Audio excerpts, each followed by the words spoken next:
Друзья мои, послушайте, что следует делать христианам. Павел научил этому фессалоникийцев, сказав им в главе 1 в стихе 2: «Всегда благодарим Бога за всех вас».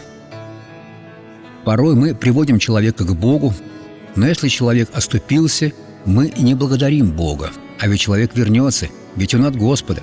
Невозможно, чтобы человек устоял перед голосом Святого Духа, когда он узнает его.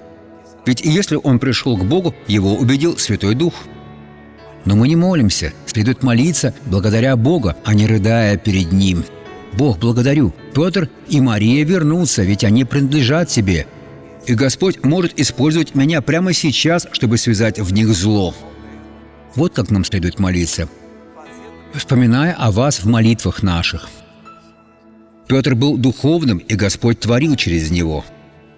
Мария давала хорошие советы. Как она могла оступиться? Сделайте это сейчас. Помолимся. Отец, мы сейчас предстали перед Тобой, чтобы благословить всех тех братьев и сестер, которые оступились. Мы имеем власть над этими людьми, поскольку это мы привели их к Христу.